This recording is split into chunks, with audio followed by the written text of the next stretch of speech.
Not turning. Right.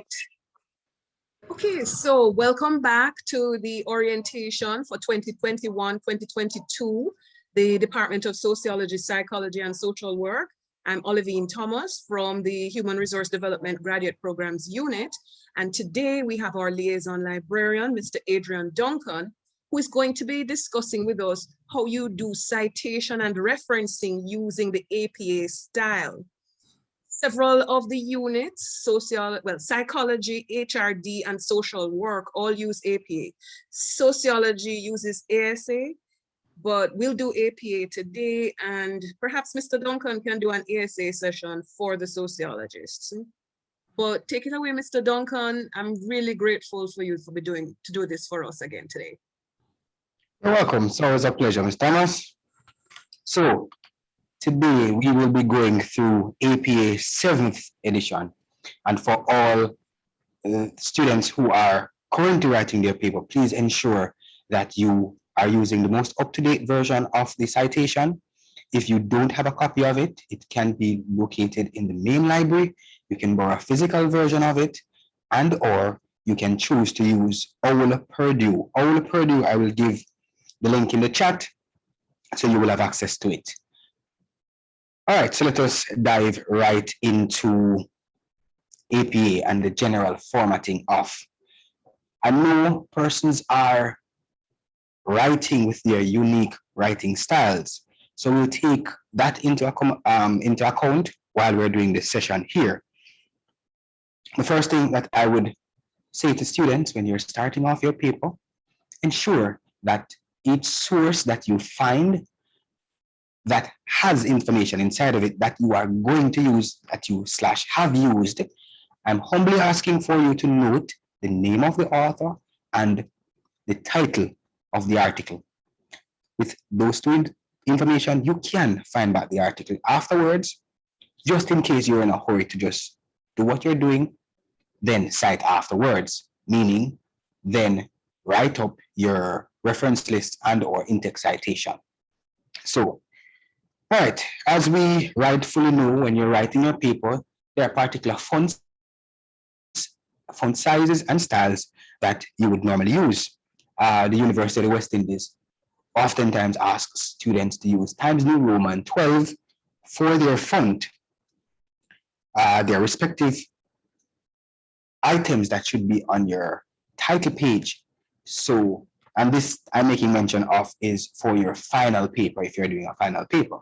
For the purposes of what we're doing today, we will be going through for general referencing and in-text citation. So even if you're doing a normal research for your class activity, then this will apply. Even if it is that you are doing a simple assignment, this still would apply, and it goes straight up to your thesis if it is that you're doing same. So, all right, so we'll go into... Sorry, one thing quickly here. I noticed that you say on the paper the student should have name. For the students, that should be their ID number. You don't want their names on assignments. Oh, I said name, I'm sorry. My blunder. Your student identification number should be on your paper. The thesis guide, though, for persons who are writing final papers, the thesis guide should be consulted for the respective format of how you would write up your title page with the respective information on it. The name that I made mention of a while ago was actually making mention on for your thesis. So you would have your name on your thesis, not your general assignment. So let's be clear in that regard. All right, so for the basics of APA, we will start off with your in-text citation. And you'd write these as you make mention of the idea, of the thought, of the words that you got from the respective sources. Fair enough? All right, so we will dive into it. In-text citation, capitalization, quotes, and italics, underlining. So there are certain words inside your text that you should ensure that are capitalized. And these are proper nouns, the name of the author, etc. Ensure that when you're writing your citations, let's say you're writing a citation, and we will get to the specifics when we get to that aspects. But by way of mention, let's say you're writing up your source, and it is Thomas is the author of the source that you are making mention of. Please ensure that Thomas, there's a capital T when you're writing Thomas, always. So that's one item to note. This is still applicable in your reference list, but again, we will speak more in detail when we get there. There are certain things that I want to make mention of, like short quotes, like is on my screen. A lot of times persons write different, and I'd say that term with quote unquote different, meaning your writing style varies per student. An example is on my screen. So let's say you found an article that is speaking to what you wanted to write, and you are writing. Oftentimes students write according to, in a study by.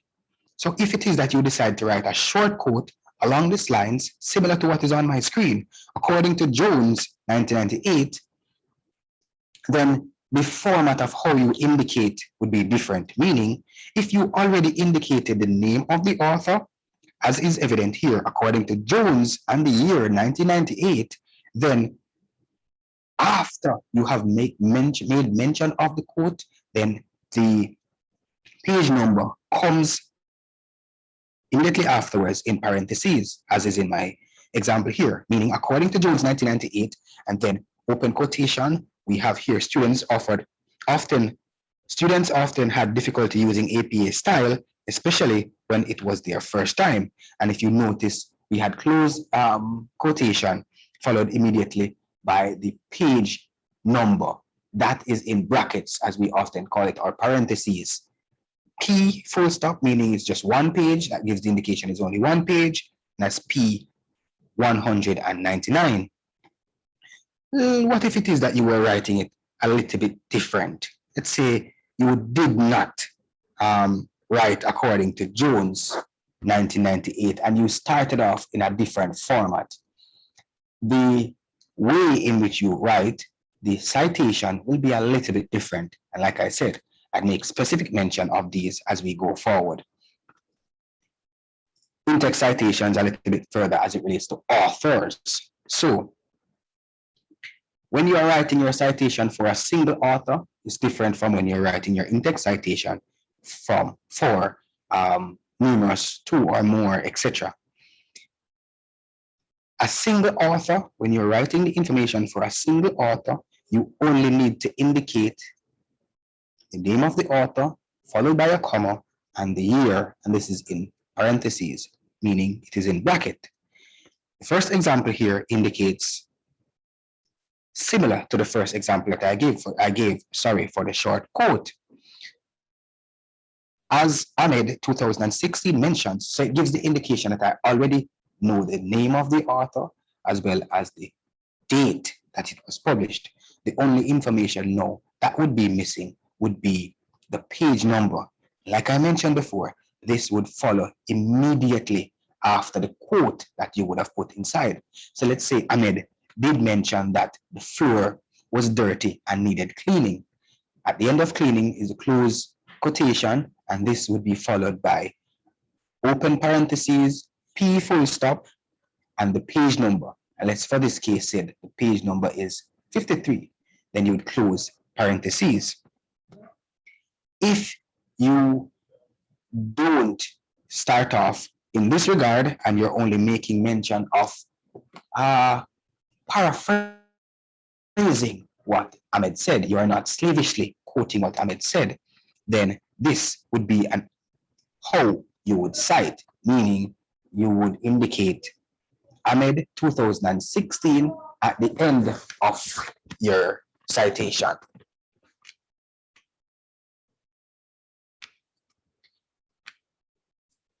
Now, Question. Go ahead. When you're doing that, so you have a paragraph based on Ahmed's work. So you started off sentence 1 as Ahmed 2016 said, and you go on, you go on. Sentence 2 has another idea from Ahmed.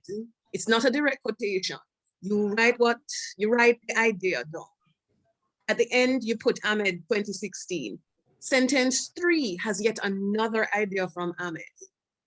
Another thing from another Ahmed 2016, or so the point is, do you put that in each sentence, or is the fact that you started off the paragraph with it enough to suggest that you're using Ahmed's work until you use Thomas 2020?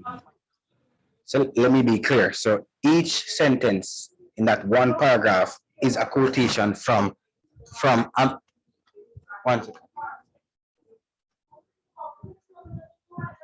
One second. So you're saying if you are writing a paragraph and each sentence in that paragraph is from Ahmed, is that what you're saying? Yes, yes. So And each sentence has, it's not a direct quotation, but the ideas are in the chapter or the journal article that you're using, written by him.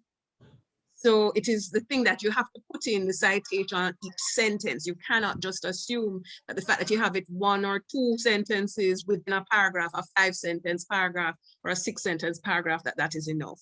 That is the point I'm trying to make. I'm trying to establish where exactly the sentence are in that paragraph to see if each one or sentence, so let's say I had sentence 1 and sentence 1 is from Ahmed, sentence 2 is not from Ahmed, sentence 3 is, then yes, I would say, 1 second for me.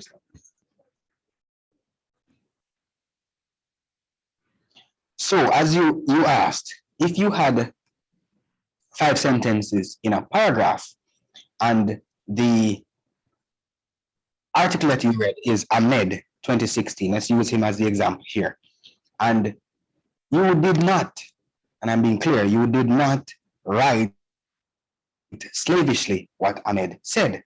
However, you paraphrased or you interpreted what Ahmed said and you wrote it along a different lineage.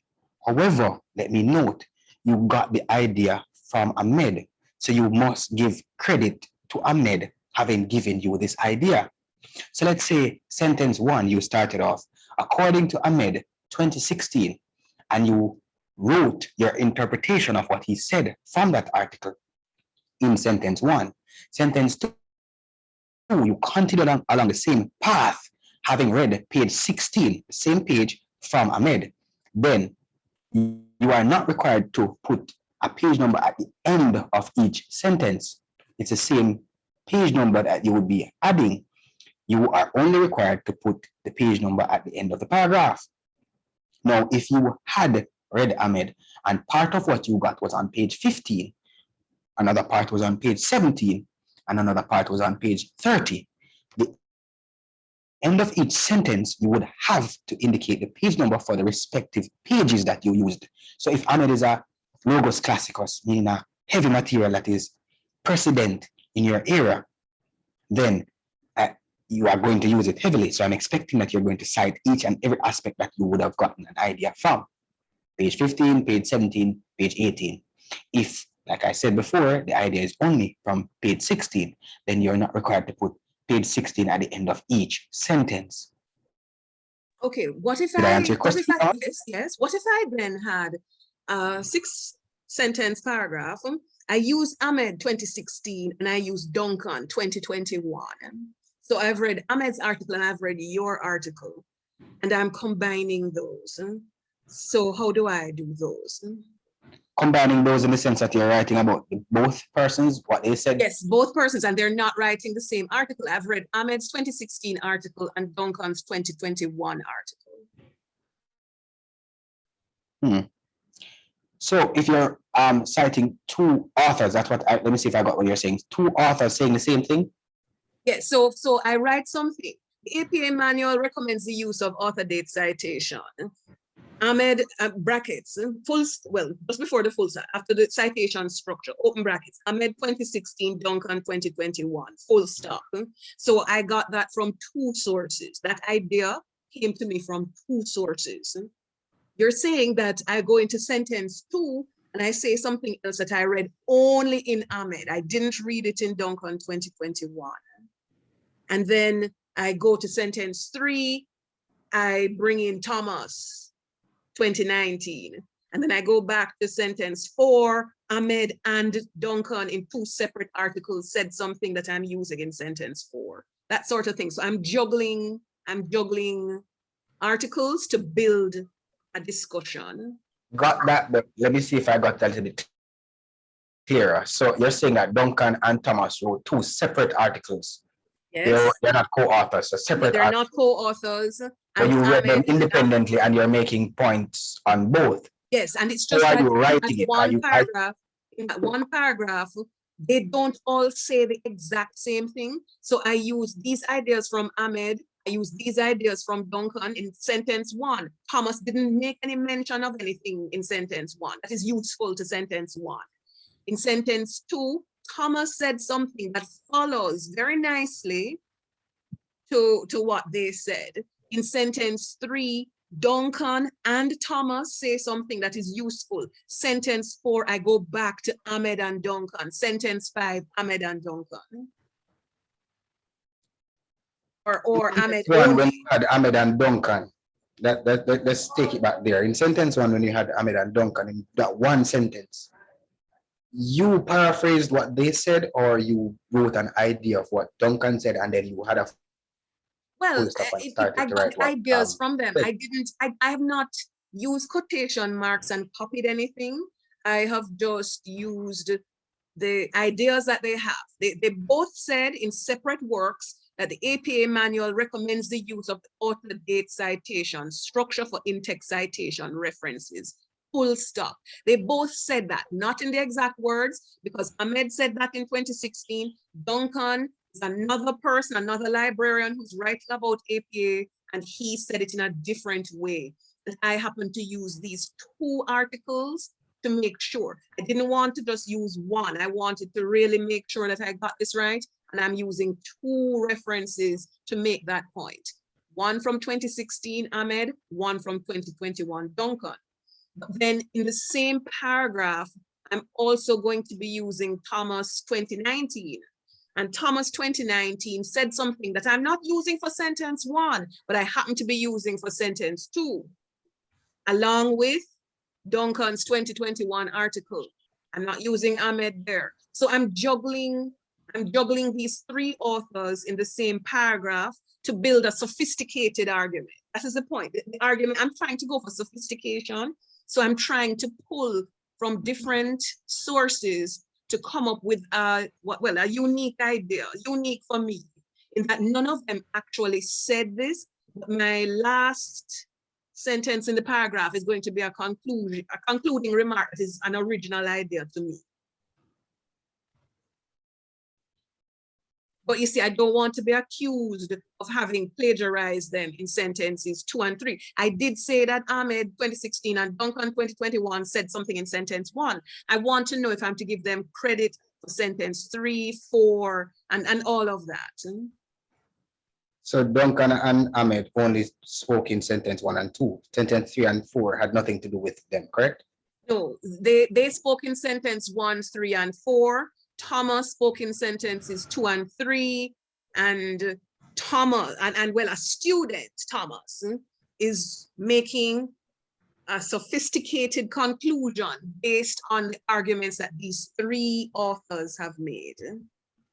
And she's coming up with something that is not, you're not going to read anywhere. She's drawing some inference from them, given that these people say this. She's saying that the only logical conclusion that we can say for Jamaica is this, given that these people have said this in writing. And these people are writing about the United States, but she's drawing an analogy for the Caribbean.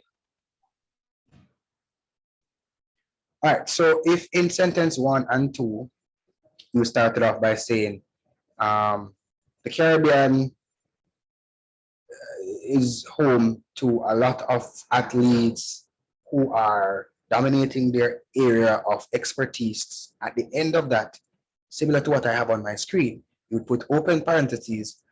In our case, Duncan 2002, followed by a colon, and then Ahmed, followed by a comma and the year, and then you close the parentheses for both. So that's how you do it at the end of a sentence. So like I was making mention, the writing style of the individual takes into account for how you cite. or the information that is presented in citations.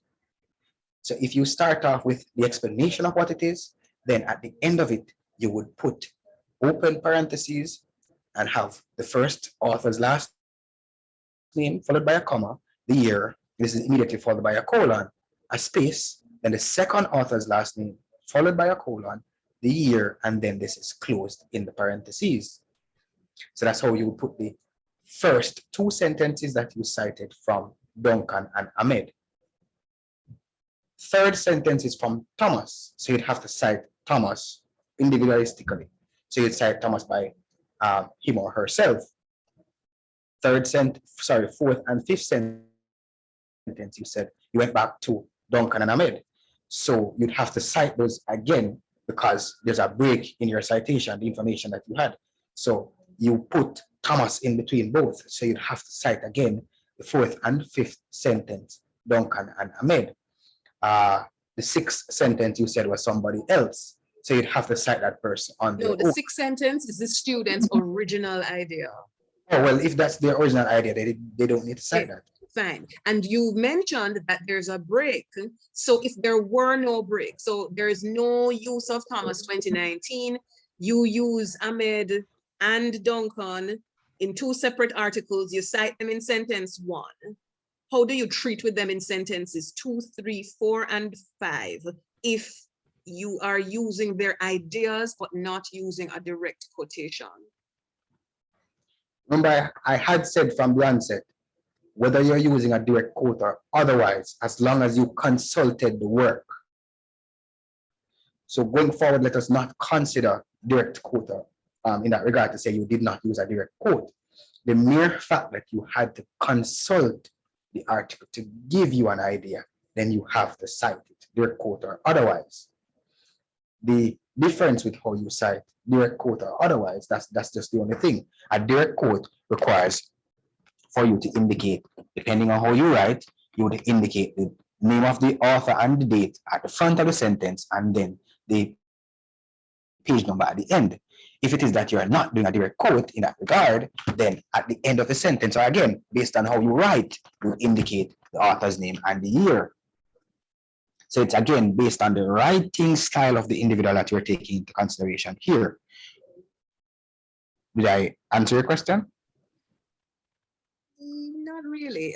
All right. So the thing is, all right. So what you're saying is that at the end of each sentence, I put in, at the end of each sentence, I put in. All right. So let us explain each parameter on its own, and then let us see if that will give an understanding before we go into the scenarios. Okay.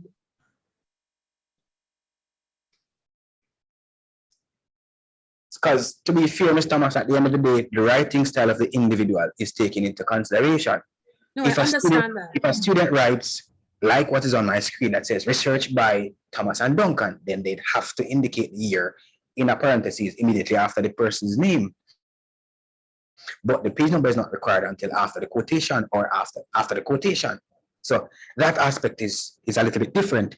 If you are making mention of the person's what works without a quotation, like I said, you're paraphrasing what they said. Sorry, you're paraphrasing what they said. At the end of the sentence is where you would indicate the author's information and the year. You would not need to indicate the page number. Yes, I understand that perfectly. This is perfectly clear. I think the point that we should make is what we were saying off air. You would not expect to see a paragraph with a citation in every single sentence, because at some point you want to see the students' original ideas. You want, so if I had an essay that had a citation in every single thing, what I'm basically doing is bringing back the work that I've read. And you don't know my thoughts. You don't know if I can apply any of this information to the real world. You don't know if I fully understand it. What you do know is that I'm good at finding information in chapters that I've read, but you don't know to what extent I can use this information. And that is what the lecturers want. I think that is ultimately what we're saying, that you don't want an essay in which there has to be a citation in every single sentence, because at some point, we want to know what the students themselves are thinking. Let me see it from this standpoint to support what you just said. At the end of the day, the literature supports the point of the student. So you will need to be making a point to have a literature to support what you're saying. And we know what the word support means. It gives assistance too. So you'd have already needed to have the idea for something to support what you're saying. Exactly. Yeah. At no Sorry. point, Exactly. at no point will I expect any student to write slavishly citations in every single paragraph, because their voice would need to come out to interpret what it is that they're writing for the lecturers to understand, to know that they understand and are applying the knowledge that they got from this respective article or source. Sorry. So at no point should a student be writing six sentence paragraphs and all sentences are saying something that somebody else said. Students would have to give their voice at the end of the day, interpreting what those persons said, or agreeing or denying, or, you know, based on their stance for what the person would have said. Crystal clear. That is the point I've been trying to make. Yes. Crystal clear. Fair enough. Fair enough. So let us say that again. Students, please do not have a 6 or 5 sentence paragraph with only information from authors externally. We would need to hear your voice and understand how you interpret the work. All right, so for Ahmed, we're moving on from Ahmed. I think Ahmed is, well, Ahmed was the single author. We made mention, though we didn't go there, we made mention of having 2 authors. And again, like we keep saying, the writing style of the individual must be taken into consideration. However, if students, oftentimes students would write indicating the source from the onset, according to the Statistical Institute of Jamaica, or in a study by Thomas 2021. Either way, they would indicate the author and the date from the onset. What is required would be to indicate the page number if for a direct quote.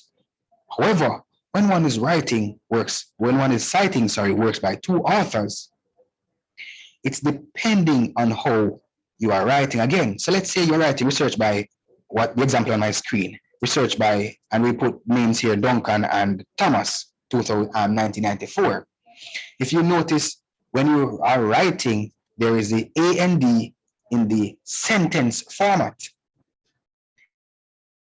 However, if it is that you are writing the source, as we mentioned of before, you are giving your interpretation of what they said. So you're not writing according to Duncan and Thomas 1994.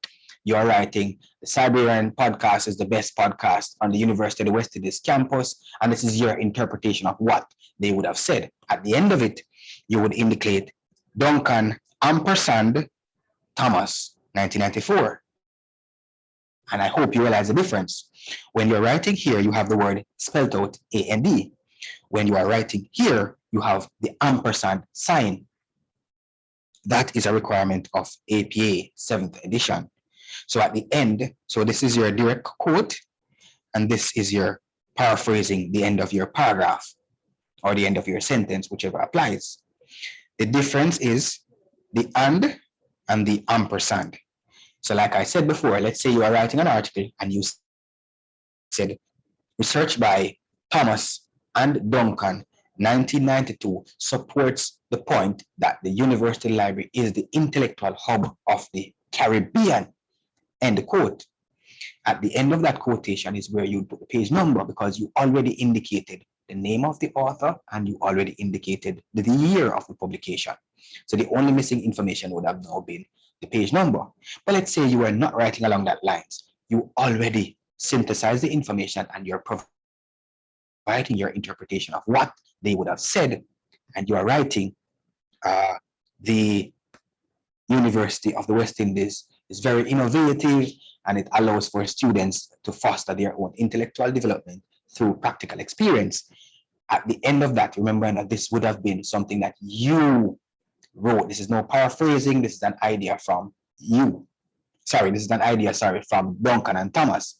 At the end of it, you put Duncan and Thomas in bracket with the ampersand. This is not a direct quote. This is something that you read, understood, and is giving your interpretation of what they said to support your point. Am I clear there, Ms. Thomas? Yes, yes, we're clear, very clear. Wonderful, wonderful. We move on to three. I work by three or more authors. So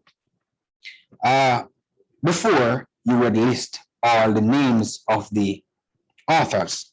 Now, the first mention of the authors, you would now indicate in your parentheses, Duncan et al.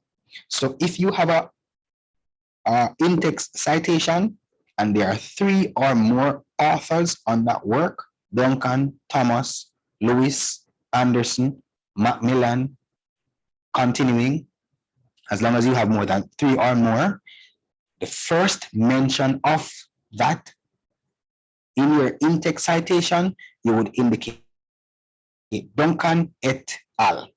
And please, et is not followed by a full stop, only al is followed by a full stop. That's a common mistake that students make. Et is not followed by a full stop, al is followed by a full stop. What is required of you is to put Duncan et al, full stop, comma, and the year, close your parentheses. The rules still would apply, as we made mention before, of how you are writing your article, meaning if you write according to, or if you're writing at the end of. But if you're writing according to, it would still be the same. According to Duncan et al, open bracket, 1994, close bracket, and you write what I just said, meaning what you read from my article, and you're using quotations from my article. But if, like we said before, you're not doing that, you decided that I understood the work and I'm giving you my interpretation of the work, then you would indicate at the end of your sentence and or paragraph, you would indicate in parentheses, Duncan et al, followed by a full stop, a comma, and the year, and you close the parentheses. Fair enough? It's crystal clear. Wonderful. Let's say you had a lot of works, but they are similar authors. Let's use in a specific. There are 6 authors on an article, and you found another article with 7 authors. The first article had 6 authors with the same name of the second article for the first 6 persons. So let's envision it. You have an article with Jones, Smith, Liu, Hong, and Kim. That's 1, 2, 3, 4, 5. And you had another article with some more persons inside of it. But there are 2 persons in this article that are not in the first article. However, the lineage of how the author's name started off is similar. What APA requires of you to not to foster, to avoid ambiguity, what APA is saying to you is up to the first 3 names that are different is where you would indicate. So let us say, for this purposes here, we have Jones, Smith, Liu. Pronunciation there. You would indicate up to here, Jones, Smith, Liu, 2020. Sorry, Jones, Smith, Liu, comma, et al, 2020. The difference is, for the second set of authors from the article, the second article, you would indicate Jones, Smith, and Ruiz et al. This gives the indication that I have common names in my in-text citation, and I don't want it to be confused with the second when I'm actually making mention of the first. So you would provide additional information that is not in the second source. So if Ruiz is the first name that is different from the other one, you would stop at Ruiz. So you would mention Jones, Smith, Ruiz, et al. If in the cases that you had Jones, Smith, Liu, you had Jones, Smith, Liu, comma, et al, full stop, comma, 2020, close parentheses. The difference is we don't want, well, I'm speaking for the citation here, we don't want you to be confusing the persons looking at your paper to see if you had made a mistake or you did not cite properly. Please indicate, as I said, up to the first author that is different from the next citation. So if you have Jones Smith, and I know I'm deliberating a lot because I don't want you guys to miss what I'm saying. If you have Jones Smith Lou, then you'd indicate Jones Smith Lou. And if up to the point where Lou is not in it anymore and you have Jones Smith Ruiz, then is where you'd indicate that. Am I clear, Ms. Thomas? You're clear. And I also want to say that even if you had Jones Smith, Lou, Huang, and Kim 2020, and in another article, you have Jones Smith, Huang, Kim, and Lou. So the authors are the same set of people, but they have said that the significance of the authors is different. It still would be Jones Smith, Lou 2020, and Joe Smith, Huang 2020, et al. In both cases. The same Yes. 5 people, but the fact is that the authors are shifted because the significance of the person's writing is different. Yes. Wonderful. All right, so unknown author. In this day and age, I don't know, we should have an article with an unknown author, but let's say you happen to find. Sometimes you find things like that if you're using like internet sources. Perhaps if you're using a blog or something like that. Or something from a government, so United Nations publication. It might not have an individual author or something like that. Well, you're still an author. Yes, the corporate body is the author. Yeah. So in that regard, it's not an unknown author. There is somebody responsible for it. In the case of the blog, the person who writes the blog is the author for the blog. So at the end of the day, there still is a known author. In this regard, we're talking about authors that we have no idea of. No name, no corporate entity. In this regard, APA is saying if you have a work that does not have an author, then you are asked to cite the source by its title. So let's say there's no name. O. Thomas is not on the article. However, you found the article that says Reprographic Services Unit is the most efficient unit in the University of the West Indies. Then you would shorten an aspect of the title. And as is indicated here, you shorten the title and you would say Reprographic Services Unit for in your open and close quotation, followed by a comma, and then the year. So you would indicate the title of the document that you looked at, that you assessed, that you are citing from. So even if it is that you are finding an article that there's no known author for that document, for that article, then you are asked to put the name or a shortened version thereof in the in-text citation with the year. Shortened version enough for you to find the article when you're making mention of it in your references list. Fair enough? Yes, clear for me, clear. Wonderful. Like you mentioned earlier, let's say a corporate body, an organization is responsible for this. Then the first citation that you would indicate, let's use HR MD program. Let's say you needed to make mention of them. The first citation, you would indicate the full write-up of HRMD. What does it mean? Human Resource Management Division Program. You need to indicate that aspect of it. So you would have to write out the entire name with the acronym or the abbreviation beside it. The next mention of it, you can go ahead and keep citing the abbreviation and or the acronym for it. However, you would just need to indicate that this is from the first citation, that this is what this means, basically. Let's say it in layman's terms. So we need, meaning the person's reading your citation afterwards, need to understand that HRMD means Human Resource Management Division or department. You would have to indicate that in your first citation Then subsequently, you just need to mention the acronym, the abbreviation, and the acronym or the abbreviation and the year in parentheses. And as we rightfully know, the parentheses follows open bracket, the acronym followed by a comma, space, the year, and the closed bracket. So that's how it would be. So let's say that again.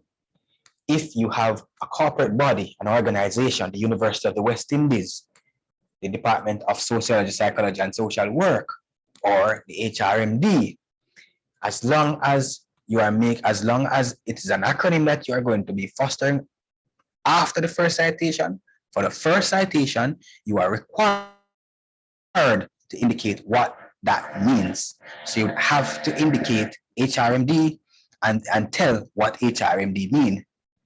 SPSW, you would need to indicate that this means sociology, psychology, and social work. Then you would make mention of the year of publication. Fair enough? Yes, crystal clear, crystal clear. Wonderful. Earlier, we made mention of this example. I'll go back to it to ensure that you guys are fully aware of what it is you are supposed to do. Two or more authors in the same parentheses. Two or more authors in the same parentheses.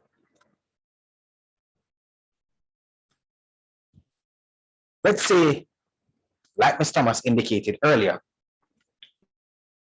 you had an idea from two authors. However, the idea, you interpreted it on your own regard, and you are writing what you understood from the article. This is how you would do it, because you're not citing directly from both. So you would indicate, let's say the idea is the UAAA strategy map is the road map or path for development for the University of the West Indies. And you got that idea from Duncan and Thomas. At the end of your sentence, you would have open parentheses, Duncan, followed by a comma, 2020, followed by a colon, or a semicolon, space, Thomas, followed by a comma, space, the year, and close bracket. That's how you would indicate both, because like we rightfully said before, you're not directly citing from both persons, but you're giving credit based on the idea that you got from both persons to make your point. And I reiterate, at the end of the day, you do not have to get a direct citation from a source in order for you to cite the source. As long as you get an idea, your idea that you're writing up stems from this, reading this article, this book, this manuscript, this blog, this website, then you must give credit where it is due, and this would be in the author that you got his or her work.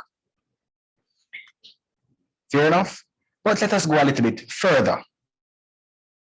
Let's say Ms. Thomas wrote several articles and you found all interesting and you wanted to include all in your paper, but there are different years that you found for these articles.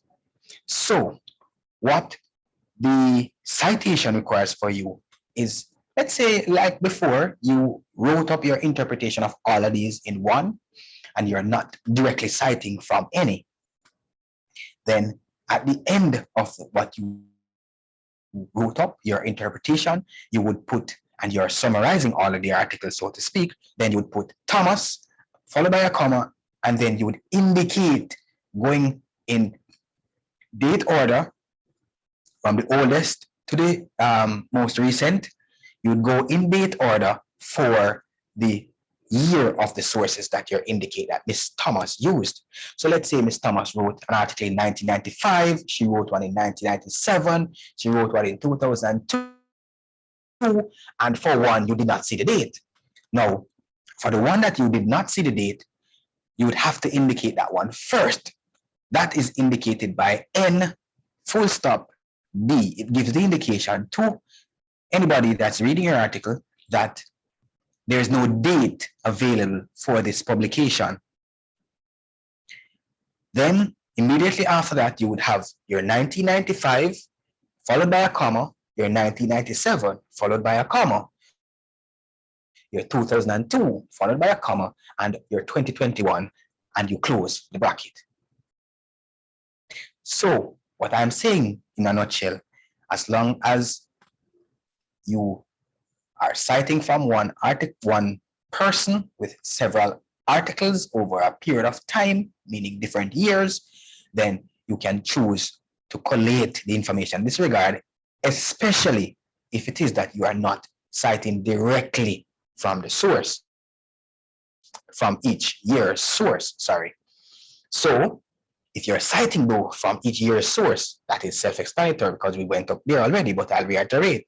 If you're citing from each year's source, then you would make mention of, and let's say you're citing a direct from each, then you would make mention of each on an individualistic level. As long as you are separating to make mention of each on their own, then you'd have to cite each on their own. The difference with that, we'll speak to it in a minute, is you might have to indicate some other information. So we'll get to that in a minute though. But let's say we have several Thomas that wrote for us. Let's say we have O Thomas, we have D Thomas, we have C Thomas. To prevent the confusion, APA is saying to you, ensure that you indicate the acronym, the first name, acronym, the initial, sorry, the first initial of the individual. So O Thomas, you'd indicate O Thomas. You'd also indicate sorry. So you'd indicate O Thomas, you'd indicate D Thomas, and at the, remember, all of this comes at intervals. So the first one that you made mention of, let's say you're grouping all three in a paragraph, like we said before, not a direct quote paragraph. This is actually you understanding it. I'm giving you students the benefit of the doubt, knowing that you will not be slavishly writing from these articles, you will be reading and understanding. So working from that basis, you read, you understood what O Thomas said, you read, you understood what D Thomas said, and you read and understood what C Thomas said. Now at the end of the sentence, that paragraph, however you would have summarized it, at the end of it, you would have open bracket, O, full stop, Thomas, followed by a comma, 2011, and that's that year for that publication. Then you'd follow immediately with a semicolon for D Thomas, followed by a comma and the year of that publication. You'd go again and you'd follow with a semicolon, and you'd have C Thomas, 2015. And this is in a parentheses. So basically what APA is saying, try to not foster confusion for the sources that you would have cited at respective intervals if they have the same last name. Because as we rightfully know, you would be citing the last name, the year, and or the pages if that part applies. But in this regard, we don't want to foster confusion. So in this regard, you get exemption to put the first initial from the person's first name. Clear? That's No. very clear for me.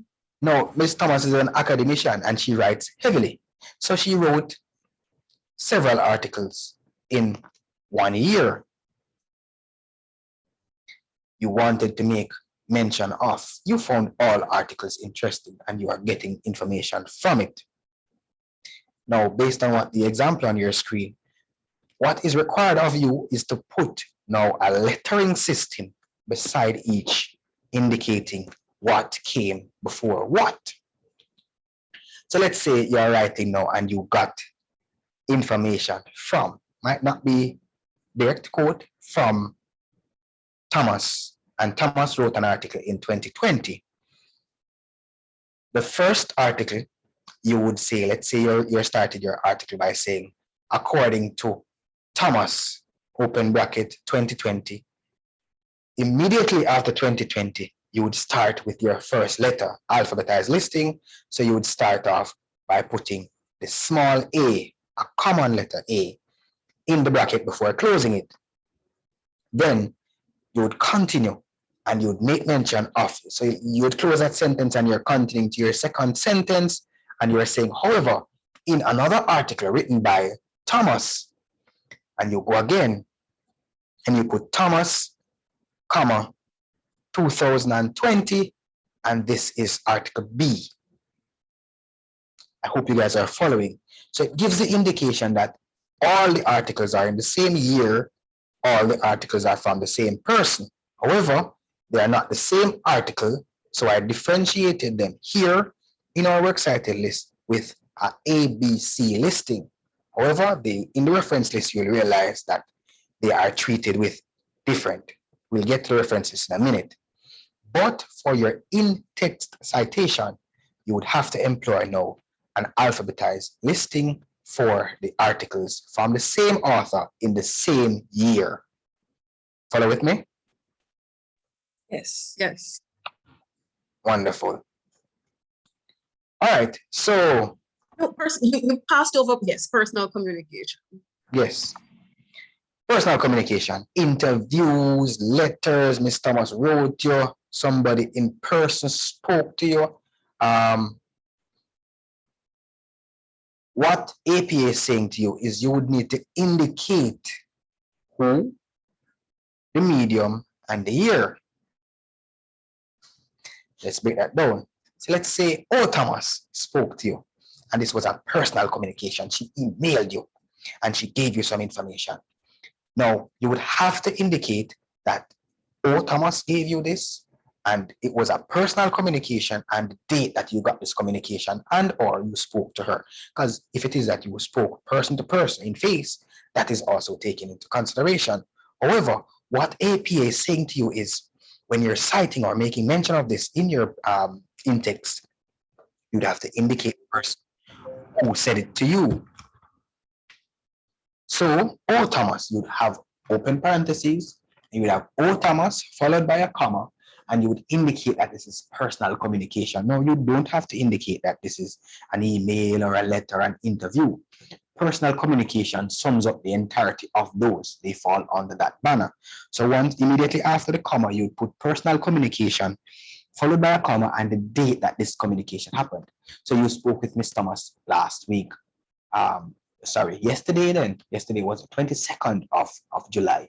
So you'd indicate July 22nd, 2020, and you'd close your bracket.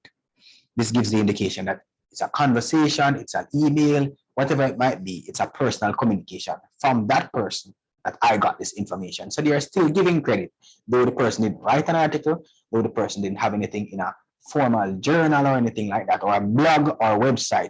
They gave you some information and you're still giving them credit for the information that they gave to you.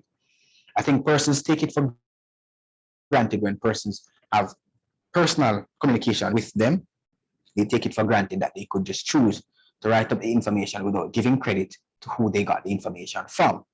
Because they are considering that it is not something that is, I guess, regulated in that regard, to say it's a normal communication, it's a normal talk when we're talking, so they don't know how to. So in this regard, let me get you guys up to speed. So let's say it again, personal communication must be cited as well, and personal communications would fall under the bracket interviews, letters, email, face-to-face communication, etc. Once that is done and you're citing it or citing information from what you got through these mediums, you would indicate the name of the person that gave you this information. And like we said, you'd open brackets, you'd have O Thomas, and you'd have a comma indicating afterwards personal communication to give the idea that, yes, I got this to a personal communication and this falls under interview, letters, etc. And then this will be followed by the year. The exact date, January 4th, 2021, or February, whenever the personal communication would have been. Fair enough? Yes, that is crystal clear. Wonderful. And if it is a case that Thomas had emailed you an article or a book, you go with the article or book. You wouldn't use personal communication in that. No, in that regard, no. Thank you for making mention of that. In that regard, if Thomas emailed you a source, then Thomas is no longer the source. Thomas is the person that gave you the source. So it's a conduit for. So if Thomas emailed you an article, if Thomas sent you an excerpt from a book, At the end of the day, you cite the source that you got the information from, not the medium. Let's say that again. You cite the source that you get information from, not the medium. So you will not be citing FedEx that Thomas sent the article through. You'll be citing the article itself that you got. Fair enough? Yes, that is clear. All right, so let us. And the last little proviso that you don't put that in the reference list, the bibliography. All that we just made mention of a while ago? Yes, you don't put the personal communications. You didn't actually say it in case anybody's just listening and not watching the video. You don't actually put the personal communications in your reference list. Okay, fair enough. So I hope you guys got that and you're clear. Now let us jump over to reference lists. So all that we were talking about a while ago, this was in-text citation. This is the body of your work. This is writing the bulk of your work. This is making sure that the bulk of your work adheres to the respective standards. And this is APA 7th edition, right? So we are now on to the reference list. And unlike MLA, we don't have works cited, we have reference list. Bibliography, we have reference list. And we are already aware that when you're writing up, so a few basic information that you should know. When you are writing, the person's name, the author's name is inverted, meaning last name first, first name last.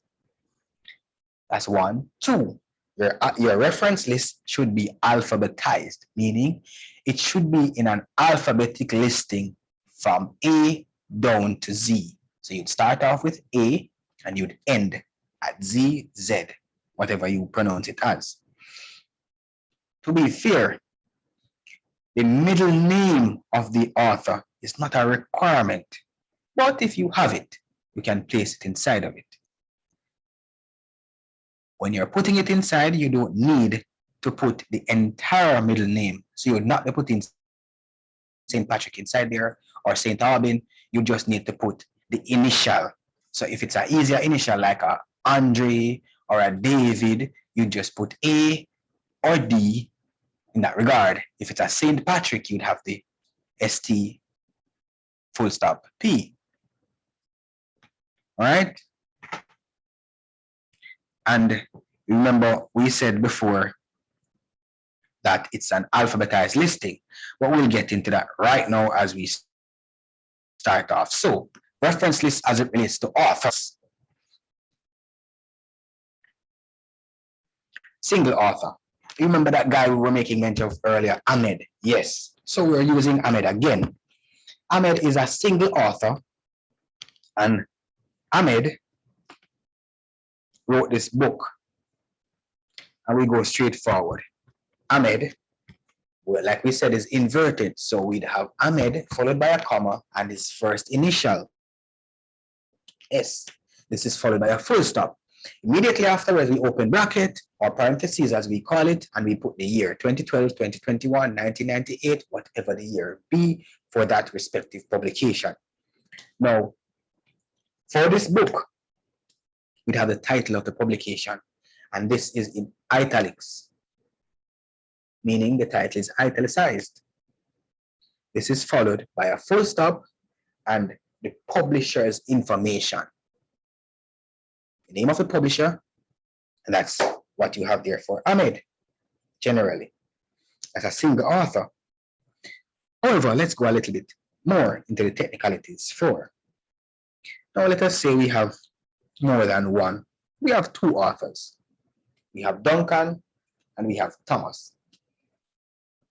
Like we said before, it's inverted. So you'd have Duncan, comma, A, full stop, and Thomas, comma, O, full stop. This is followed immediately by an open bracket, 2021 for the year, close bracket, followed by a full stop, and then we have the title of the item or article that they wrote. And this is the title here, and it's normal. We don't italicize it. We don't italics, nothing like that. The journal is what gets the italics. So immediately after the article, the name of the article, we have the title of the journal. And that is what we place in italics. Journal of Personality and Social Psychology is in italics, and that is followed by a comma. Immediately after that is a space, and then we have the volume of the journal. This is followed by the issue, and the issue number is placed in a bracket immediately. No space after the volume information, so it's right beside the volume and the issue. This is followed by a comma and the page range for the respective article. Now, in recent times, the DOI, or as we know it, the Digital Object Identifier, is a permanent link that takes you to the article wherever it was first published. No matter the journal it's publishing afterwards, this DOI takes you back to the original. You put that afterwards. So let's go again. So we are talking about the author. So you start off with the author, then this comes afterward, the date, followed by a full stop. Then after the date and the full stop, you have the title of the article that you're writing or that you're making mention of, sorry. This is followed by the journal's name, the name of the journal, and this is placed in italics.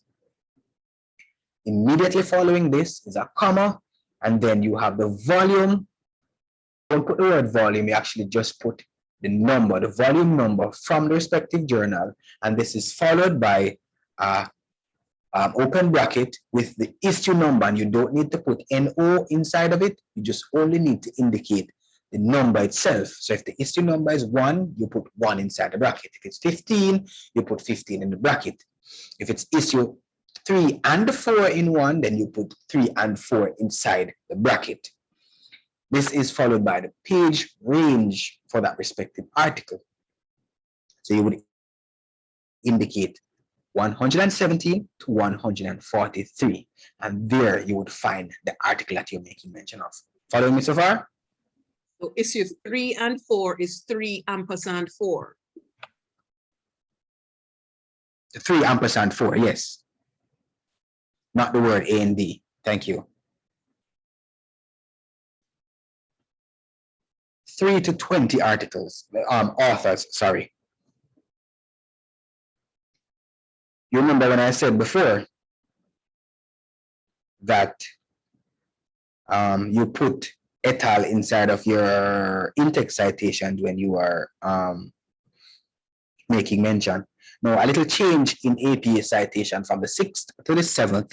APA does not require you to include more than 6 authors in your 3 to 20 authors. Let's say 20 persons wrote an article.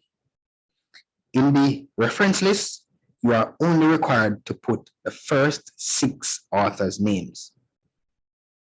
So you would stop at the 6th person, and then you would continue with the rest of the information, meaning you would have authors 1 to 6, their last name, their first initial, before the last author. So immediately after author number 5, you would have an ampersand, and you would put the final author's last name and the first initial before you put the year. And naturally, this will be followed by the title of the article, the journal's name, which, like we mentioned before, will be in italics, and then the volume number, the issue number in bracket, followed by a comma, and the page range for that respective journal article and the DOI link. So let's be clear. Once you have 3 to 20 authors in your reference list, then you do not need to include all 20 authors inside your reference list. You are only required to put the first 6. And between author 5 and author 6, you have the ampersand sign, not A and D. Then the rest of the information, meaning the article's title, the journal title, and the volume, issue number, and page information. All right.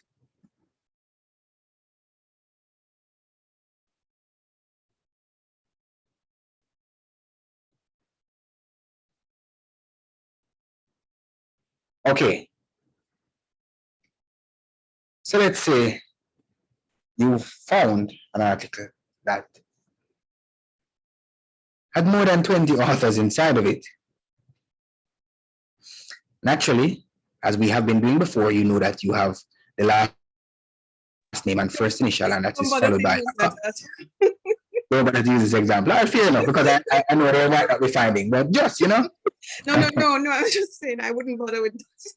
No, go ahead and think, because you'll find articles like that in medicine, and well, this is meteorology. Those science and tech are social sciences. Yes, these are not social sciences. Social sciences and humanities, I realize those persons limit the amount of persons that because they don't get credit for it on your CV, really. Thank you. There we go. Author on something that's not really helping you. Yes. So that's not in your benefit, so we'll skip over that part. All right, so we'll jump to articles in periodicals now.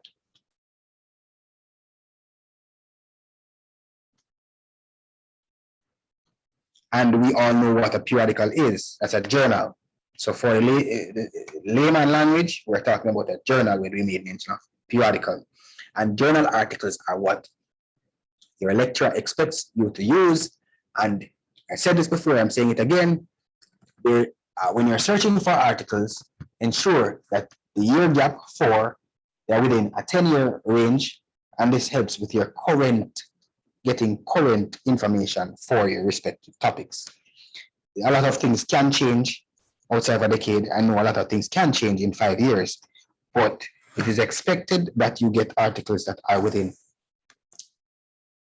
a 10-year year gap. Fair enough? And the format, as I've been indicating earlier, you're seeing it for your first, but let me show you the format itself. I made mention of it. Author, last name first, first name last. The second author, last name first, first name last, followed by an ampersand, and the third person's name, last name first, first name last, followed by the year, the title of the article, the title of the periodical, the volume number, which is outside the bracket, and inside the bracket we have the issue number, the page range or pages as you see it here, and the DOI link. Now, we have an article in print journal.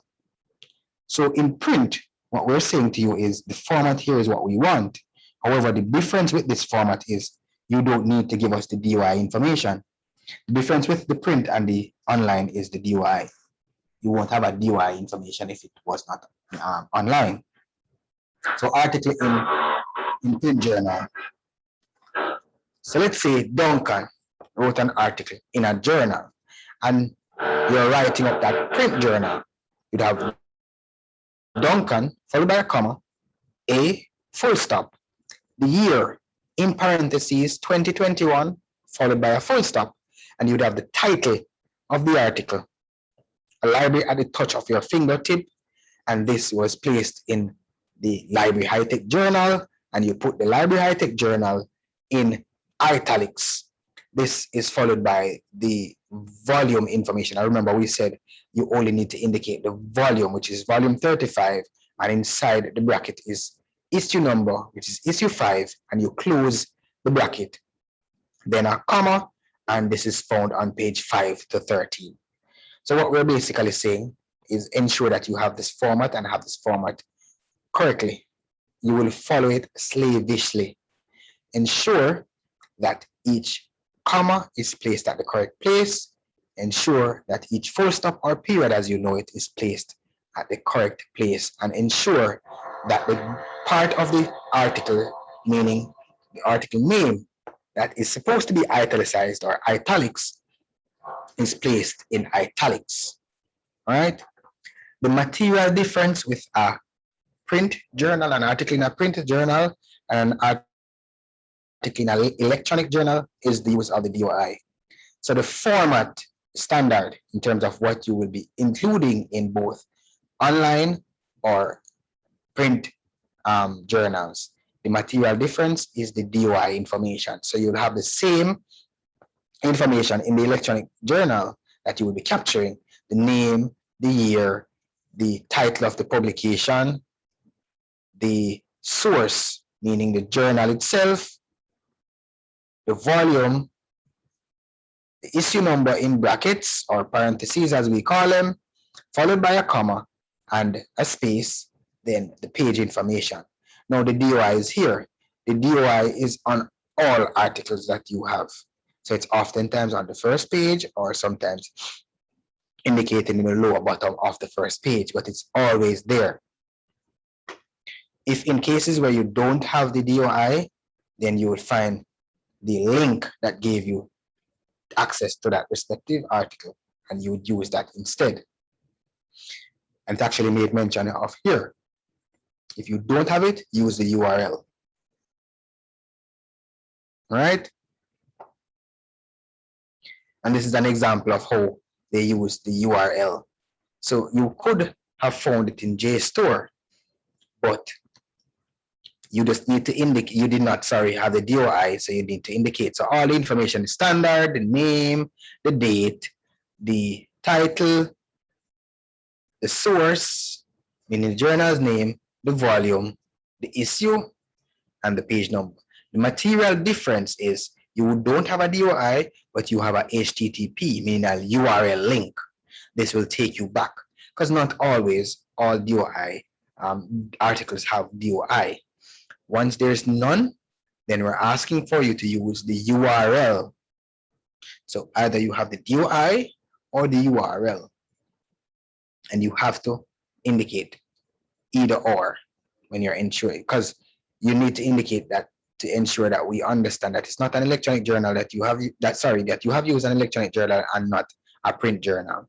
And remember, we said the material difference with both would be the DOI or the link, the URL, the HTTP URL link. All right, let's say you had an article in a magazine. Now, what APA is saying to you is also indicate a little bit more information in your citation, So you'd have Thomas wrote in a magazine.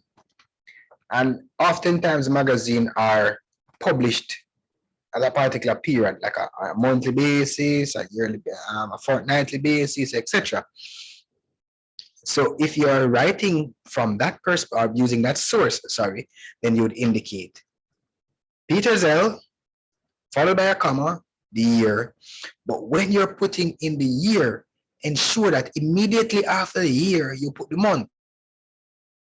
So we'd have 1990, followed by a comma, and we'd have the month April. Gives the impression that April, that was the month that this journal came out. Though you would still have further on the article name, the title of the article, and you'd also have the source, volume, and issue number. You would still need this as well.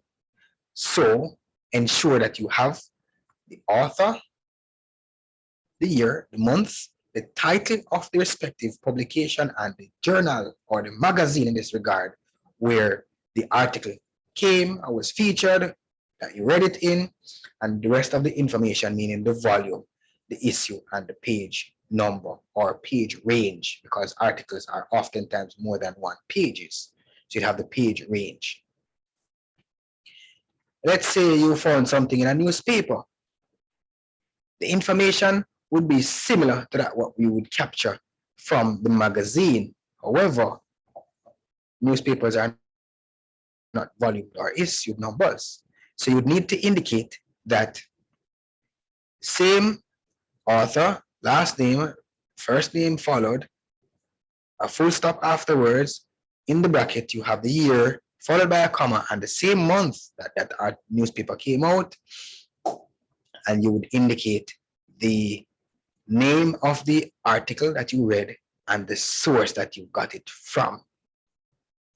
Now, further on, you would indicate the section of the source. If you notice, it says here 1A, 2A. in our case, we have sections of our, let's say the Jamaica Gleaner. We have the classifieds section, we have the sports section, we have the lifestyle section. So you would indicate that part here. We don't have it, to my knowledge, as a 1A, 2A, etc. We have it as a section on its own with a respective heading. So you would indicate that there. You following me so far?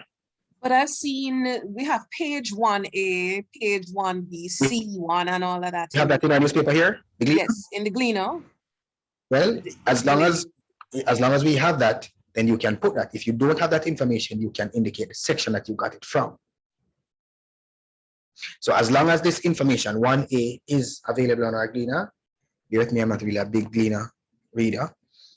So as long as that information is there, then you would indicate that information 1A, 2A, 1B, 2B, whatever the case may be. However, if that information is not forthcoming, then you would indicate the section that you got it from. Fair enough? Yes, I think like lifestyle could be section F in the Sunday Gleaner, that kind of thing. Aha, there we go. So, and the final one is a review. A review, as you know it, is like an edition of a book. Somebody reviewed somebody else's work. In this regard, you have to give credit to, they still give credit to both persons, because second person could not have had the idea if they had not consulted first person. Fair enough? In this case here, what they're saying to you is indicate the second person that you got that wrote from person one. So Duncan got something from Thomas. You would indicate Duncan, comma, A, 2021. You tell the title of the respective article, exposing the self-knowledge myth. In squared bracket, you'd ensure that you indicate that this is a review of the book that is done by somebody else. So you'd indicate that it's a review of the book, and you'd indicate in italics the title of the book, followed by a comma, and then you'd indicate that it was written by O. Thomas and S. Stewart, and you'd put the closed square brackets at the end, square bracket at the end of that. And then you'd put a full stop to tell where you read that from. So Duncan wrote in another book talking about him reading another book from Thomas. So you'd indicate in italics here again the source. Contemporary Psychology, the volume information, issue number, and page range. So basically what they're saying is, as long as you got the idea from somebody, even if the person got the idea from somebody else, you're still giving credit to both persons. It's just how you give credit to both persons. You would give credit to the person that you got the idea from immediately first, and then you'd ensure that you highlight that this person got the idea from somebody else. Fair enough? What if it is not a review though? So in textbooks, for example, or even in journal articles, the article cites something. So the article is written by Thomas, but Thomas is citing work done by Duncan, and the student is citing that. Now, the student didn't read Duncan himself, but the student is picking that particular idea out of the article that Thomas is attributing to Duncan. How does the student cite that? So you're saying that, let me see if I got you correct. Duncan wrote the article. Duncan made mention of somebody else that he got the idea from, and somebody else is citing. Yes, the student is enamored by that secondary thing. He hasn't gone on to find Schultz 2005. He hasn't gone on to find that journal article. But Duncan made mention, and in fact, he read Thomas 2020, and Thomas also mentioned Schultz 2005. So Schultz 2005 seems to be a seminal work, because 2 or 3 or 4 articles that the student has read mention Schultz 2005. But the student hasn't read Schultz 2005. But the student wants to say, look, Schultz 2005 is seminal work here. Everybody is saying it. You don't have to read a work on your own. Remember, we were talking about the idea. Remember, initially when we started off, we said you have to give credit to the idea wherever it came from. Duncan did not have the idea on his own. Duncan made sure to highlight that this idea did not come from me, it came from Thomas, and he highlighted that in his citation. Though you did not read Thomas's work, the idea still that you are still regurgitating came from Thomas, albeit you did not read Thomas' work. Somebody else on your behalf read it, and you're writing from that person. So you'd still have to give credit as Duncan did. So you are giving credit to Duncan and to Schultz, or Thomas in this regards. So you're going to say Duncan cited Schultz 2005, or Duncan supports Schultz 2005 when he said calls made to strengthen state emergency policies are rendered null and void during times of global pandemics. Yes, so that's your in-text citation. That's your in-text citation of citing a third party. So you'd write and so you say that Duncan cites Schultz 2005, and then at the end of that sentence we then say Duncan 2020 page 16. So it would look like this: as cited, according to Duncan 2015, close bracket, and then you have a square bracket, cited in another article, whatever the article may be, cited in O. Thomas, whatever the year, 2020, yes. Yes, and then you would indicate whatever you're indicating and your page number at the end of it, yes. We're on the same path now? Yes, that is very clear. Wonderful. I just wanted to be sure, because a lot of essays, the student didn't go to the original work. They're using the textbook or the article which cites other people. So that is a common one that we see. Yes, and I'm also echoing the fact that even though you did not go directly to the source, the idea is from the source.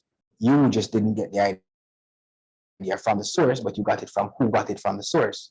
So you still would give credit to who you got it from, but you're also giving credit to who they got it from as well. All right.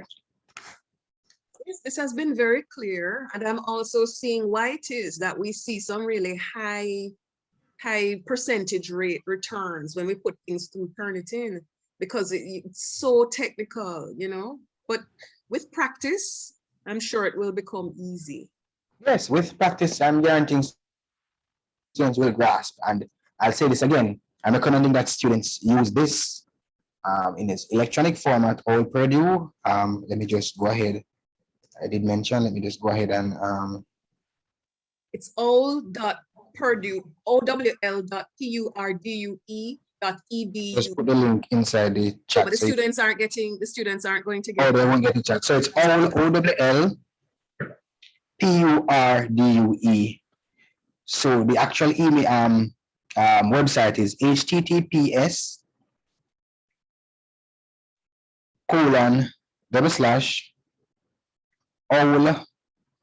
OWL full stop PURDUE full stop EDU. So that's it. All Purdue, you can get all the citations that you need. And they even come as far as equipped with sample papers. So it shows how persons write and the variations to how persons write and how they could cite in that regard. So I would recommend each student find this page. I would also recommend that they bookmark this page, and each time that they are checking of something that they are not sure, they should double check this page here. Or they could borrow the physical version from the library.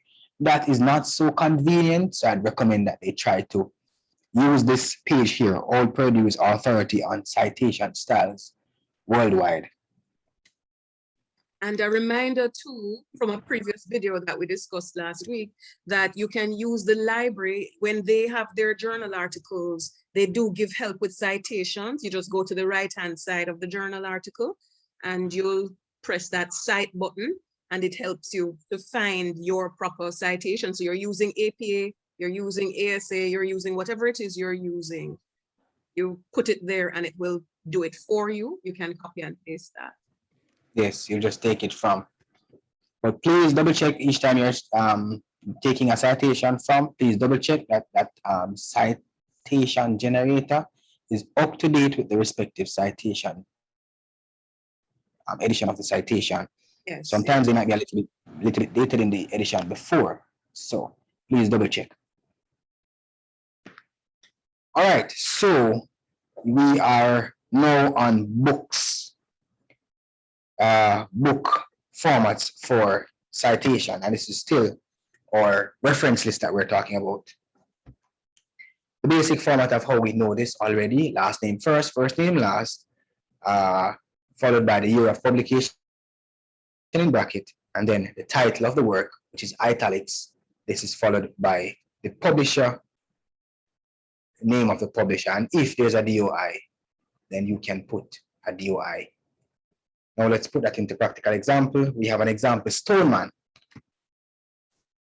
Stoneman R Stoneman. So we have last name first, first name last. We have Stoneman followed by a comma, R full stop, and we have 2008 in bracket. Now, the title of the work, you realize the difference between a journal article and a book. The title of the work in a journal article is not italicized. The title of the work in a book is italics. So you'll realize that here, the italics is here for the title. And then immediately after that, we have a full stop and who published the book, meaning the publisher, the name of the publisher, and we have Yale University Press. Fair enough? So the format requires for you the name, the year of publication, the title of the work, the publisher information, and if available, the DOI information. Now, let's say you are doing something that you are reading or citing from an edited book. Then you'd have the editor, the name of the editor, last name first, first name last, and in bracket you'd have ED followed by a full stop. So you would indicate that this is an editor's work that I'm using, or this is an edited book, sorry, that I'm using. Then that is followed by a comma, a full stop, sorry, and then immediately afterwards you have the year of publication. Now, as I said before, with all books, the title is in italics, and this is followed by the name of the publisher, UWI Press, or Yale University Press, whatever the case may be. The practical example we have here, we have Leach, MG, and Rushton, CJ, and you guys missed it before. Let me point it out again. You are using the ampersand when you're doing this. You are not using the word A and D. And immediately after the first initial of the last author, you would have in bracket EDS, full stop, giving the impression that this is an edited book that you're citing from. And then in italics, you have the title of the article or the book, and then you have the publisher, the name of the publisher, which in this case is DS Bureau. And we don't have a DOI, so you would not put one there. But if there was one, you would put one.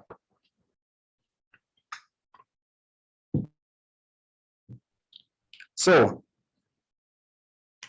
you have, so that's your edited book with no author. So let's say you have an edited book with an author.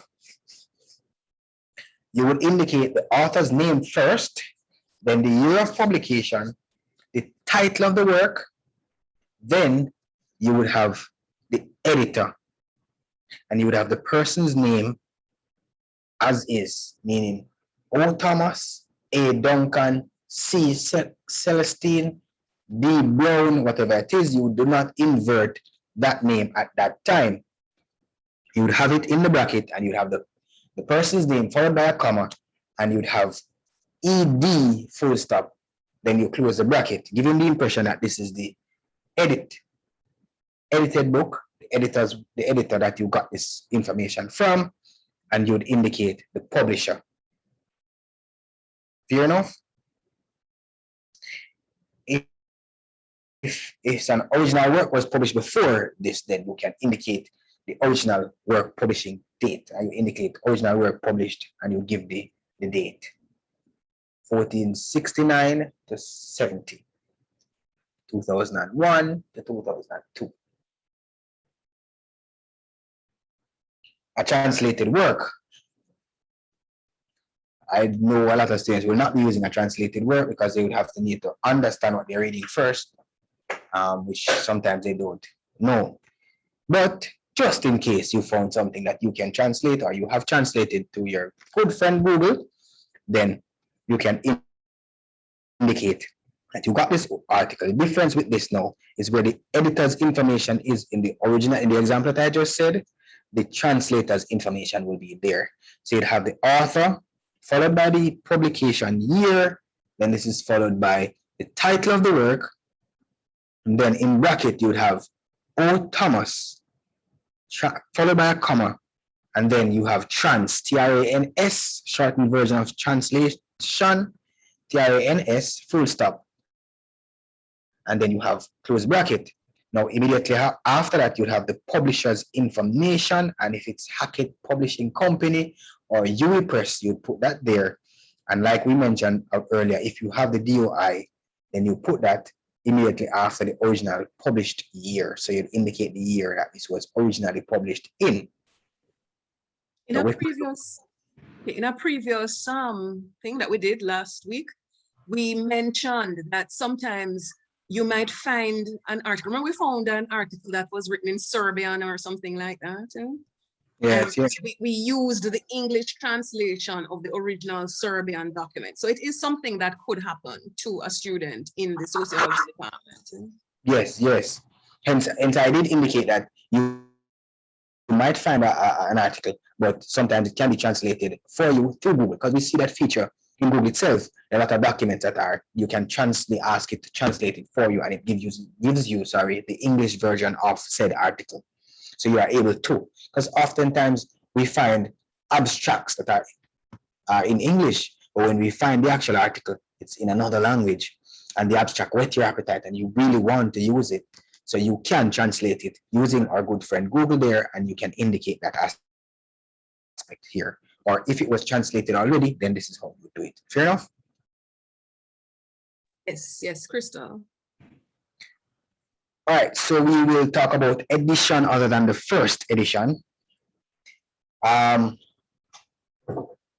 format, as we rightfully know, and this, I'm repeating, inverted author's name, last name first, first name last, and then we have the year of publication in parentheses, and this is followed by a close bracket, followed by a full stop, and then we have the title of the work, and then immediately after that, we have in parentheses again, we have the edition. So if this is second edition, third edition, fourth edition, we would indicate. But for a first edition book, we do not have that aspect inside of it. So we only indicate that part for edition 2 and above. So in this example here, we have Belcher W 2019, and that person wrote, as we said before, this should be in italics.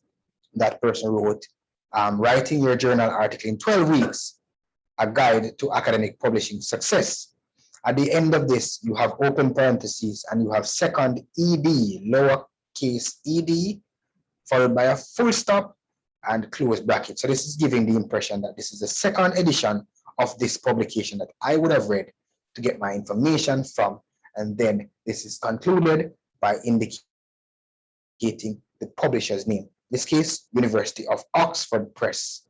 So the difference with this is you have, for the format, this is the format, you have the author's name, last name first, first name last, followed by, in parentheses, you have the year of publication, close parentheses, followed by a full stop, then the title of the work, which is italicized or italics, and then in bracket again, you have the edition, albeit it's second, third, fourth, fifth edition, and then you close the bracket and you indicate the publisher's name and the DOI information if you have that information. Fair enough? However, I made the point that editions are only made mention of after the second edition. So if it's the first edition, you would not be including first edition inside that bracket there. That would be just as is, as a normal book.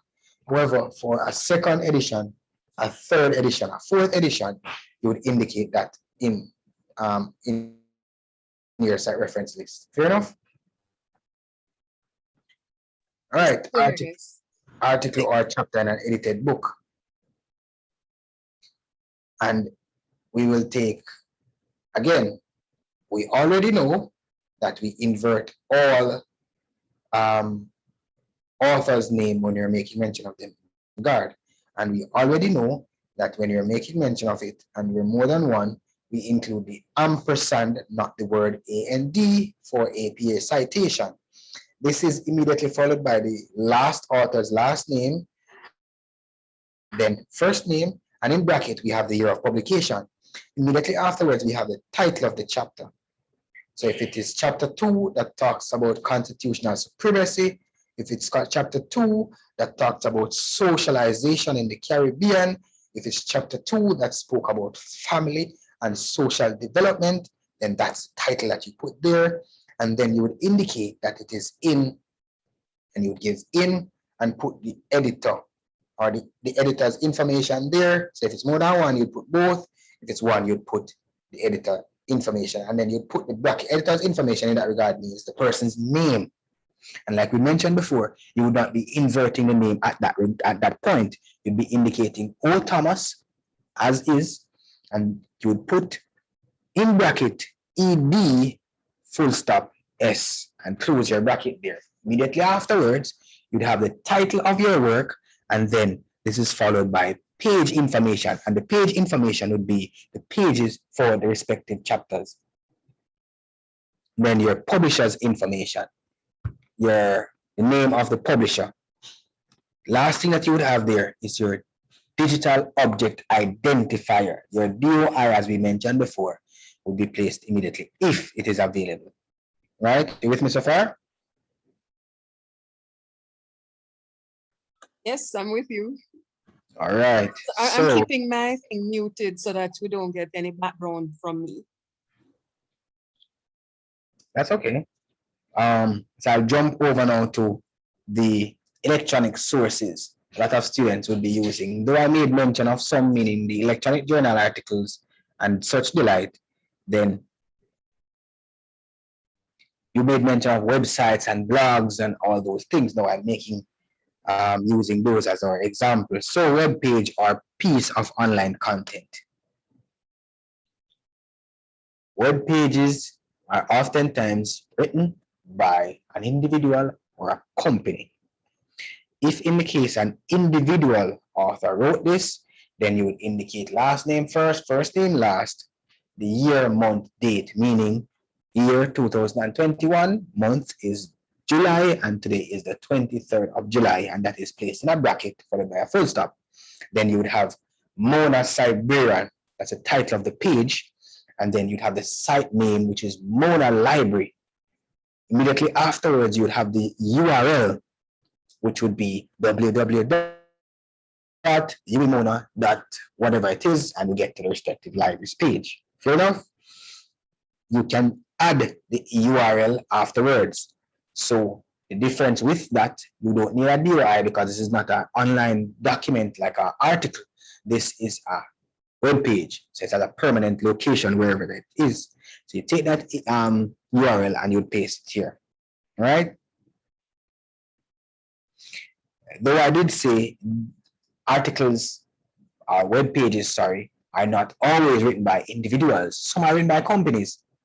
So the difference is you would indicate the group or the company's name from the onset. So you'd indicate the University of the West Indies, if the university as a company, as a whole, wrote that web page or is responsible for that web page. You'd also indicate the year, month, and date for that web page. That is located oftentimes at the bottom of the web page. And you also need the title of the page that you're on, the library's page or the marketing and communications page, and then the site name, the University of the West Indies, holistically, and then you put the URL.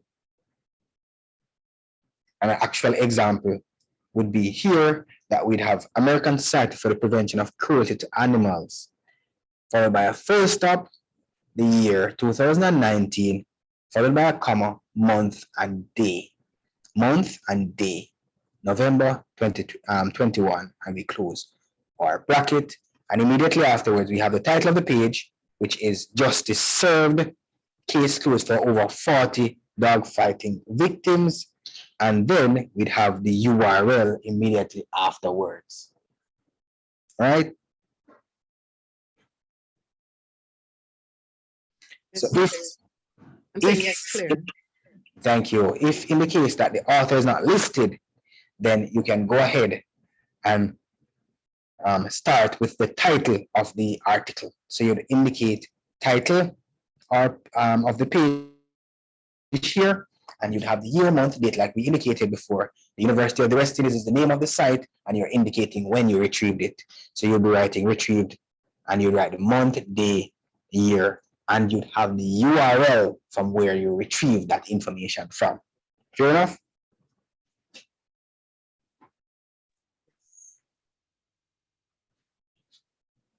Wikipedia article. I'm not even making mention of this because the lecturer does not want you to consult anything Wikipedia oriented, because it is not an authoritative source for scholarly use. Let me say that again. Wikipedia is not a scholarly source used in academia. So I'm sure your lecturer will be telling you, do not use Wikipedia. I am also saying to you, do not use Wikipedia when you're consulting for works of an academic nature. So we'll gingerly just breeze over that part and we'll continue. So online scholarly journal articles. Online scholarly journal articles. Let's go into that one. Remember before we had made mention of it when we were making mention of single author, when we were making mention of two authors or more. And we had said that before, but because I want to drive my point home, I will say it again. So articles from online periodicals, and periodicals means journals with no DOI or with DOI. We'll be doing both actually. So we'll take it from the start. We'll take the one with DOI assigned. So we know that it's last name first, first name last, and the year of publication in the bracket. Immediately afterwards, we have the title of the article, and this is followed by the title of the journal, the title of the periodical, and that information should be placed in italics. The italics continues to the volume. Outside the bracket, the volume number is placed. Inside the bracket is the issue, but the issue is not italics. So italics goes from the title of the periodical to the volume number and stop right there. This is normal. The issue number placed inside the bracket is normal. And then immediately afterwards, we have the page number and the DOI. DOI, as we said before, is a digital object identifier that is able to get you that article wherever it is, even the link is broken in some other regard. This is a permanent link to that article or articles. And we said, so the one without DOI now, the same information is required of you, except for you're only required now to put the URL in place of the DOI.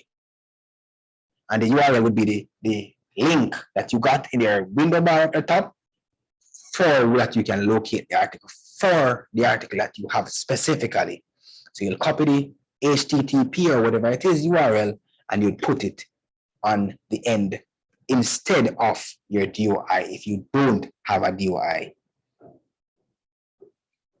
Online news article, and we made mention of that before, but we're going there again. Online news article, last name first, first name last, year, month, day, and we know how that is. The year followed by a comma, the month and the day, and then we have the title of the article, which is the Best of Music 2021, and the title of the publication that it came in would have been the Jamaica Music Forum, and then we have the URL that is the location that you have the article online, and you'd copy that from the bar up at the top, taskbar at the top here, and you put it inside. All right. Electronic or Kindle books. Let's say you decided that you're going tech and you're not using a physical book. And then what we require of you is to have the last name, first name of the article. And this information, as I did mention to you, certain information standard is how you present the information when you are representing it on your paper. You have to, for every source that you have, as long as it's an author, you have to find the author's last name, the author's first name, and it must be published in a particular year. So you find the year information, and you need the title of the publication, title of the book. So you ensure that you have the name of the book itself and the publisher as well as the URL. If it's an edition book, the difference with this edition is at the end of the title of book, so you'd have the last name, first name, then you'd have the year of publication, then you'd have the title in italics. Immediately afterwards, you'd have a squared bracket, open squared bracket, and you would indicate that it's an ebook edition that you got this from. And you put ebook edition and close the bracket and put publisher full stop URL. So you would give the indication that it's not a physical book and I got it from these people. You're with me so far? Yes. Dissertation thesis from database. So a lot of students are still exploiting the services of the West Indies and Special Collections here at the University of the West Indies. And you can go around there to view theses and dissertations that were done before your time. You want to consult, you send us an email, that's another conversation, but you'd send us an email indicating your request and we'll see how we can approve your request for you to physically go there and visit the section. However, quite a few Now, let's say you lecturers have, consulted at work. yes, quite a few lecturers have given us their dissertations. DUI lecturers have given us their dissertations, so we do have those available in our collection. Oh, you do? Yes. Wonderful. So it's easier for students to get access to you than us. That's fine. At the end of the day, the information that we are asking them to capture would be the same. So humbly, we're asking students to ensure that they have, like we said before, the name, the year, the title of the dissertation, publication number, if there's a publication number, and in bracket, you'd insert what kind of thesis that you consulted and the name of the institution awarding the degree. So let's say you consulted a master's paper or a PhD thesis, a PhD dissertation, then you would put open bracket, squared bracket that is, and you'd have doctoral dissertation, or if it's a master's thesis, you'd indicate a master's thesis or MPhil, whatever the case may be, and then followed by a comma, and you would indicate that this is from the University of the West Indies. So you need the name of the institution awarding the degree and the database name itself. So let's say there's a database that you found this in, and it's EBSCO or any one of them that you found, then you would indicate that. If it's an actual thing that you looked at, then you would not need to indicate a database because you didn't get it from a database. All right. And entry in an online dictionary thesaurus or encyclopedia with a group author. As we said before, if a group author in a company, you just need to indicate the company's information, the name of the company, the year, the title of the entry, and you'd indicate that it is in this work. And you put the title of the reference work that you're making mention of and the URL. So we'll say that again.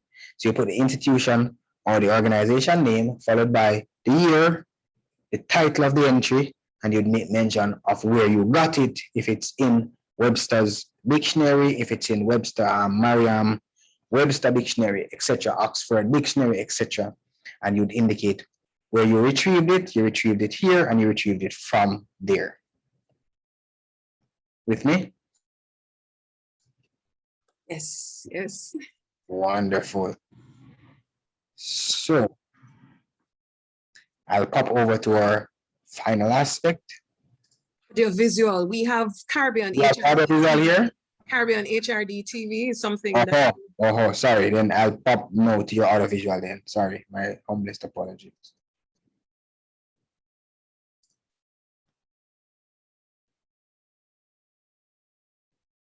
And while you're lining that up, just reminding everybody that Caribbean HRD TV is our YouTube channel. We've put so far, I think it's 139 videos and counting, because this will become a video. So we're putting a lot of videos on various topics. And we have nice playlists, so you can see what you want to do. But we're trying to have playlists in all our course areas, playlists in other areas of interest to HRD and org behavior and HRM and IR. So we have our things. Sociology department, well, persons who do psychology might find something of use there. And there are some things for sociology students, but really that would be a resource for the HRD students. But I urge them to use it, and I urge them to use it even for work purposes, because we've tried to make things both for work and for practice. So the videos that are available, they are on your site, not on YouTube? No, they're on YouTube. They're on YouTube. Our channel is called Caribbean HRD TV. All right, so I'll go directly to where they are. So YouTube videos. For YouTube videos that Mr. Thomas just made mention of, and you are reminded to take and make use of, you would indicate the person or group who uploaded the video. And in this case, Mr. Thomas or Caribbean HRD TV is who you would cite in that regard. So you'd cite the person or the group that is responsible for it and the date of publication. So if she published it, today is July 23rd, 2020. So she published it in 2021, sorry. So she published it in 2021. And you'd indicate the title of the video. And the title of the video would have been APA 8th edition. And you'd put that there, and you'd put the video and put the word video in squared brackets, and you'd indicate the website host. Can I ask something here? Yes. You're saying it is the person or group who uploaded the video, because the way Yes. the video is there, the way the video is put up, I have put the name of the person speaking on the video. So for instance, this video will say Adrian Duncan using APA 101 or something like that. And then I'll put it up there. So yes, it is Olivine Thomas who is always uploading it. It is being uploaded for Caribbean HRD TV. But the way I've done it is that each author, each person who is in charge of the video, the person who does the most talking, the person who is giving us the most content, that person gets credited for it. So I will have some videos that have 2 or 3 persons. Well, to be fair, APA only requires for you to indicate the person or group who uploaded the video. Okay, so then maybe we could put that person's name in title of video. So for instance, Video would have been, Caribbean HRD TV 2021, Myrtle Wear, the difference between HRD and HRM, video in brackets, full stop, YouTube, and then Yes. So that's how the person would have gotten credit, as you mentioned, in the title, as you mentioned, because you said the title that you put up would have been Adrian Duncan, APA Citation 7th edition. So that's how you would have indicated that that's the title of the video. So that's how that person would have got credit, as you just said. And then you'd have, so you'd have Thomas Olivine, 2021, Adrian, and title of video would be Adrian Duncan, APA 7th edition. And in squared brackets, you would have video, then you'd have full stop YouTube, and then you'd have the link that takes you directly to that video immediately after YouTube. Okay, very clear, very, very clear. Wonderful. Any other online medium that students would be using, or videos that students would be using? Well, it's not necessarily our YouTube videos. We're trying to put YouTube videos with Caribbean content, but then of course, YouTube has millions of videos that they are free to use. So there would be the same others format would still apply. The same format for how you did it for HRD TV. They was not need to indicate, because it is indicated on the video who uploaded that respective video. So even if it is not HRD TV's video that they're using, as long as they're using a YouTube video, then the medium is the same. The information that they capture is the same. Yes, or they might have something from the author's website or something from the publisher's website. There are all sorts of resources out there, or they have something posted by I don't know, at the World Bank or, you know, somebody like that, these big organizations, they also give away free videos. So it's the same thing. Yes, but the Yes, media. podcasts, that's another thing we're getting into now.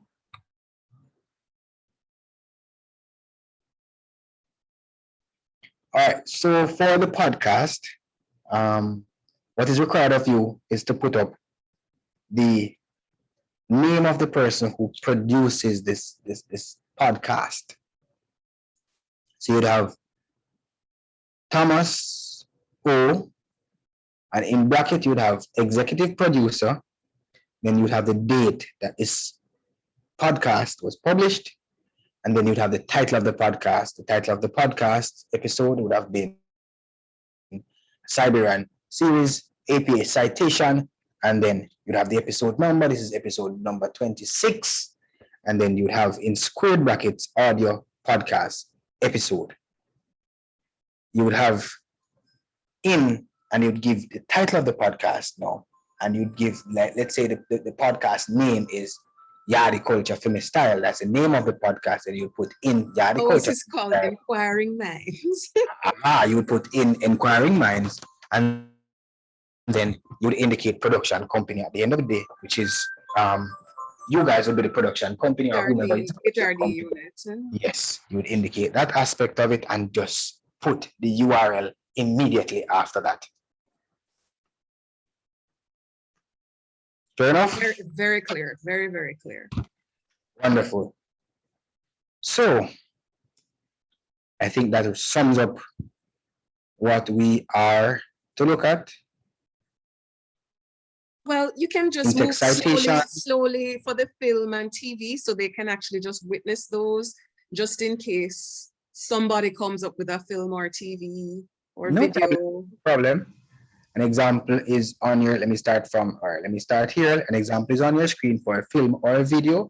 And what you would need for a film or a video is the director's information, last name first, first name last, the date of publication, the title of the motion picture or the title of the film, and then you indicate in square brackets film that it is actually a film, and then you can indicate the production company, Universal company, Universal Pictures, or you'd have Miramar, or you'd have whatever the company, Pixar, whatever the company may be, or Adrian Duncan Productions, whatever it is, that you have that right there.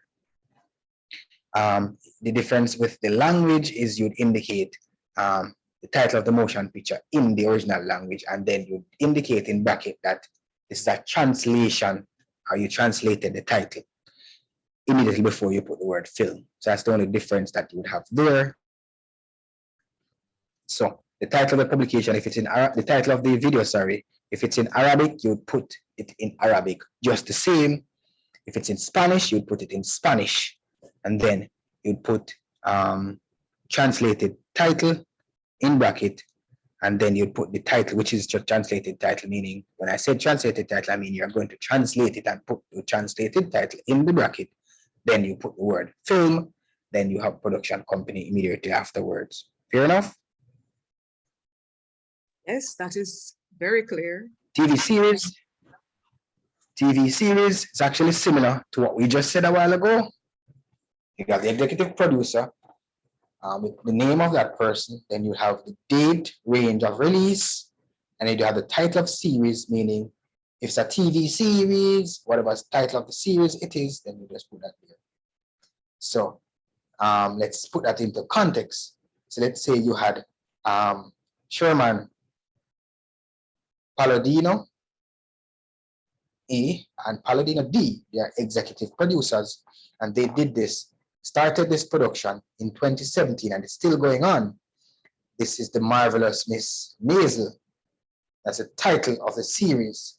And then you'd have TV series in bracket, giving the impression that it's actually a TV series that you're making mention of. And then you have Bertie Parker, Drunk Here Productions. That's the production company. And in the case here, we had more than one, so we'd have all listed with a semicolon separating all. The episode version is beneath. It gives the original air date separate and apart from the original, the biodata for the publication, the persons who publish, or the directors, sorry. Then you'd have the original air date, you'd have the title of the episode, you'd have the season number, in bracket you'd have the season and the episode number, because we have there are seasons for this. You'd have season 6, episode 17, or whatever the case may be. And in bracket again, you'd have TV series episode. You'd have immediately afterwards in, and you would give the executive producer in bracket, and then you have the title of the series, the production company. One quick question. If somebody is using a UWI TV, a UETV production, a UETV video, they're going to use that as film or as TV episode? What is it that they're using? Is it an No, episode? you know, UE Yeah. has, No, no. UE records everything. But I'm trying to pick now from you. I'm trying to pick from you. What is it? Meaning, if they're using an episode, a specific episode from that, well, it's not an episode, it's a recording of an event, say. Or yeah, it could be a recording of an event, or the students are, we record all lectures now. So all lectures are being done. I suppose the lectures could be treated as if they're a TV series, because we're going to have 13 for the 13 weeks. So they could be treated as a TV show if you're getting information from a recording of a class session. But if you have the one-off event, say from HRD TV or UETV, then that, I suppose, could be treated as film. Yes, yes, you are correct. So the UETV version, as you just rightfully said, it will be treated as the film, and the series version, as you rightfully said, would have been listed under the series section and written up as a series, if it is that it's a series of videos that you are highlighting, or that video that you are citing from was in a series of videos that was made. Okay, thank you. Only other thing that I'm seeing here now is that to the side, I noticed, oh, what about tables? Can we do just take a look at tables? I think they're doing tables come up quite a lot, and appendices. I think those might be the last two things. What are PowerPoint slide presentations? Oh my goodness. I didn't, you know, honestly, I didn't realize that it was, this is why we have people with 50% similarity, because it is just so much. Well, technically it isn't if persons are following the instructions as is. I know, but what I'm saying is that I've been around here for a long time and I didn't realize that it really was this much. I just knew journal articles and books, kind of kept it at that, you know, but.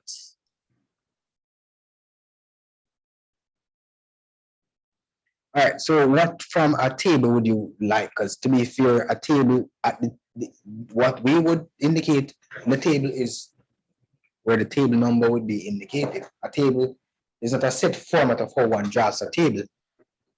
I know, but we're looking at this here. One thing that I'm noticing is that we don't have column lines going down. We have just row lines going across. That is something that might be unique here. When you came up through high school and, you know, when you did a thing, you had rows and column demarcators, then if you want to call them that. I'm not seeing anything like that here. And I'm thinking that this might be specific to APA.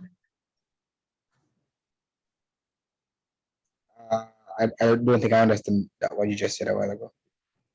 Yeah, when you do a column, you know, if you look like an Excel file or something, you have rows and columns and you have the lines, dividing lines going horizontally and vertically. I'm noticing that these only have them horizontally to demarcate the rows, not the columns. So if you put in the column lines, you would not be doing APA style. Meaning the lines dividing here. Yes, that would not be APA style.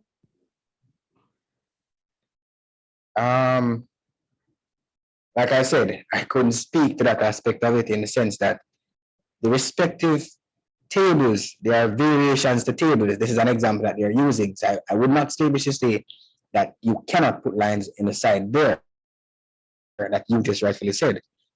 What APA requires for you is to highlight where you got the table from and indicate the numbers, the table numbers. Because to be fair, yes, you do have tables with horizontal and vertical lines inside of it. Okay, And all they are right. in APA. And they are APA. Yes. Okay, all right, wonderful. Can we see an example of that? I don't have an example here, to be fair. Okay, all right, APA all right. only has this one example. All right, because I've only seen this kind of thing. What we're looking at here, that's the only one I have seen in APA. Uh-huh. I would have to get another example and present to you at another time, to be All fair. right, no problem at all. What you could do, we're going to, because this is the other thing too, we're going to put a little section, a little slot for you in all courses that the HRD unit has on our VLE. And so if students have anything, they could always address you directly. They can find you during the semester quite easily by just going to their course container and finding your little section there. We're going to have a nice little section for you. No problem, no problem. I'm open to assisting. And of course, if you find something, even if a student didn't ask it, but we found something that will help, you can just give it to us, let students know, because you can speak with them directly, or let me know, and we can disseminate on your behalf. And the exciting thing is that we're really trying to make the library accessible to all students.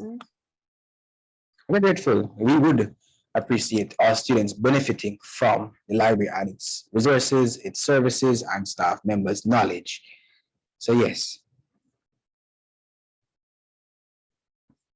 All right. And one last thing would be to just open up the ASA page for the sake of the sociology students who might look at this video. We'd have to do might not another look at the video, but at least let them know that there is something there for ASA. It was to the side when you were looking at TV programs, I think.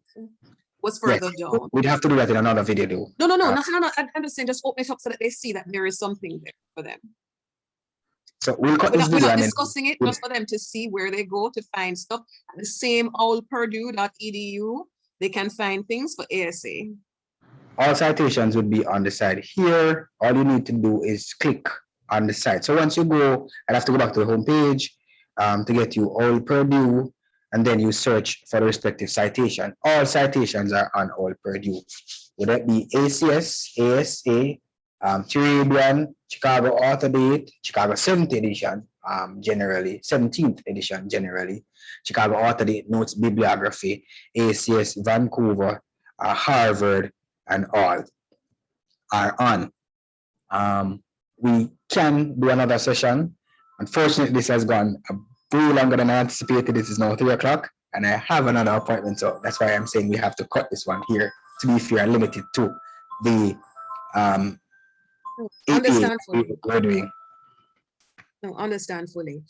So, well, all right, let us close off because I hear them calling you from your other meeting. Yes. So thank you so much, Mr. Duncan. Thank you so very much. I suspect what I'll do is get somebody from the sociology program to speak with you about the ASA, because that wouldn't really be relevant to quite a few of the students. And we post both on the department's website. Well, to be fair, ASA and we speak about ASA after this meeting. Yes, of course. Somebody else might do the talk.